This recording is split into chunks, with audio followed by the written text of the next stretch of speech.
everyone. I am here today at the Screaming Frog booth at Brighton SEO, and I'm here with Mark, who's going to be answering some questions that I've got about content SEO. And so, please tell us a little bit about Screaming Frog and what people can use it for. Yeah, so Screaming Frog's a website auditing tool.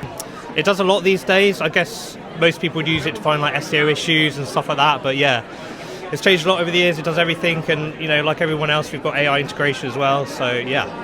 I didn't know you guys had AI integration. How could we use this for our agency? Yeah, so AI integration, we connect to everything now. You can connect to Claude, OpenAI, Gemini, and a lot of people are using it for quite tedious tasks. So you can generate alt text for images at scale. You can get ChatGPT to just go through them, and any images without alt text, you'll actually look at the image and generate them. So yeah, you can do anything now. You can connect to all kind of major AI providers, and use it to leverage some of the boring stuff. That would be so good to use, because the amount of people that come to us without any optimized images is crazy, and to do that at the scale would be really handy to have. Okay, so time for some content questions. I recently handled an account that didn't have any access to their search console or any of their analytics, and so how could I have done a content audit? So on a surface level, I used Screaming Frog to do this. How best would you recommend to do a content audit if we didn't have any access to any of their analytics, any of their data, but using Screaming Frog? Yeah, that's a really tricky one, because usually you would want traffic data because that can help you find low-performing pages and stuff. But it does happen. You can do all sorts of things. Obviously, you can do spelling and grammar checks at scale. So you can crawl your website. You can find spelling and grammar issues that might exist in content that you can tidy up and stuff like that. We do also have a readability score, like the Flesh one. So that's really useful for finding content that's perhaps a bit convoluted or might need tidying up, or perhaps splitting out into separate pages. And I guess more recently, I'd recommend looking at some of the AI stuff that we do now.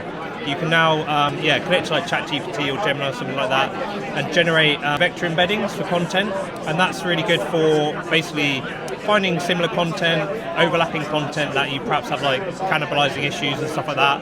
And it's just a much better way of looking at your content at a semantic level. You can use it for all sorts of things like internal linking and things like that. So yeah, those are the things I'd work with if you don't have first-party data, but you can do a lot on that front still.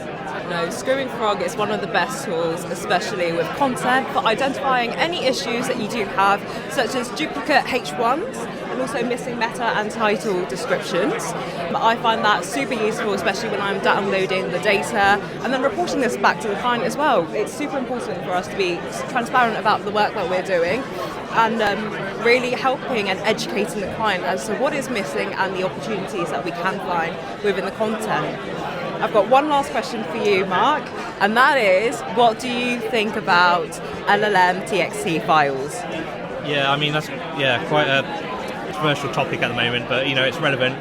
I guess it's not something we're actually recommending to people at the moment, but whether or not that changes, I know there's always talk of Google, what their stance on it is, and then I think someone found that they were using it on one of their own websites, so it's that goes against what you were saying, but I don't know. I think it's not going to cause any harm having one if you want to do it, but unless they change their stance on it, I wouldn't worry about it too much at the moment.